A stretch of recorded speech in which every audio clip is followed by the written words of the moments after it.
Hello, it's Jimmy. Today I want to talk a little bit about not being too frugal, but still being frugal. I took a little trip to Kansas City this weekend, and I knew before I left that they were going to have a bit of a snowstorm. For me, coming from Minnesota, it really is not that big a deal. I know how to handle winter weather, and I know how to drive in it. I budgeted one night for this trip and then saw that the roads were going to be pretty horrible. So I didn't let my frugality take over and just decide to muscle it through. I called the hotel and booked another night. I am glad that I did. I'd rather be safe than have a couple extra bucks in the bank. Now, I chose my hotel based on a couple of factors, and cost wasn't the primary concern. Now, I don't need to stay in some 4-star hotel, but I don't really want to stay in some roach motel either. Now, I picked a really nice Drury Inn, even though it was a couple miles away from the venue for the event that I attended on Saturday. I like Drury Inns, and they don't have them all over the country, so I was fortunate to find one here. There's a few things that I really liked.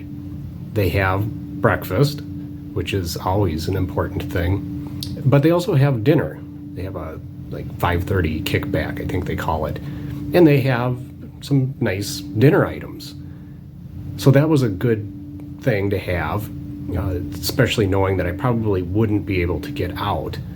The other thing that helped me pick this location was that it was very close, within walking distance of a Waffle House. Now, I know not everybody loves Waffle House. We don't have them where I'm from, so they're a little bit of a novelty. But the one good thing about them is they never close for bad weather. If they are closed, some bad stuff is going down, really bad. They actually bring in workers, which they did here, from other Waffle House locations where the weather isn't going to affect them, and put them up in hotels near the restaurant. So when I wandered over there, of course they were open, and they were happy to have people. I've sort of been trapped here since Saturday. I did try to go out Sunday. The event that I came to attend was going to plan on being open Sunday, but I really couldn't get out of the parking lot. I did shovel, and that was fine. It gave me a little bit of exercise and some time to be outside. This hotel, like many, has an exercise room with a treadmill, and I've been able to take advantage of that. It does have a swimming pool and a hot tub, and that's been kind of fun. And really, the location's kind of nice. It's right off of the interstate, so I can watch the storm progress. I did see a snowplow tipped on its side, so I figured things were pretty bad down here.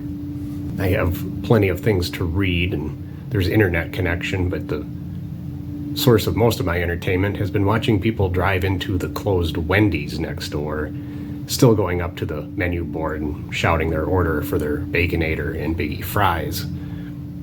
Had I been a little bit more entrepreneurial, I would have put an intercom over there between my room and the board and taken fake orders just to pass the time. I always find it interesting that people will pass a bunch of cars in the ditch and then come up to a dark building and still try to get their food. The other thing that's been mildly entertaining is looking at how people dress. I saw a guy in flip-flops and shorts when the wind was blowing 35 miles an hour, pelting him with ice. I had no sympathy for him, but I'm glad he was there to entertain me. I drove down here in the $1 Million Tahoe. It doesn't have 4-wheel drive, which surprises many people, but I keep 4 bags of softener salt in the back, and I have good tires, and I don't drive like a moron, so I'm not terribly concerned. Now, the weather event that happened before the snow was freezing rain, and that was a bit of a challenge for everybody. I do have some cleats that I was able to clamp on and stomp around a little bit outside, but it really wasn't worth risking driving around on that, because no matter how much 4-wheel drive you have, that ice is just nothing to fight it. It's no good. So even though I'm very frugal and I'm driving this old truck with 400,000 miles and just turned 400 south of Des Moines on my way down here, frugality has its limits, and when safety is a concern, frugality goes out the window. So even though I did not budget for an additional night on this trip, it was more prudent to do that.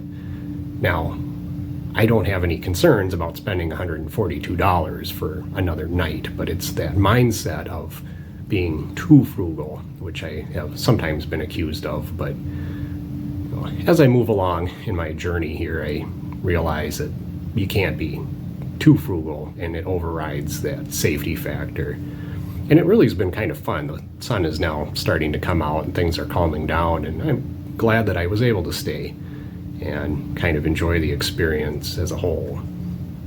Well, that's about all I've got to say on that. Kind of a little bit off topic thing. Obviously, I'm still here, but of course working very hard to make sure that I get a video out for my 1 or 2 viewers who seem to enjoy this.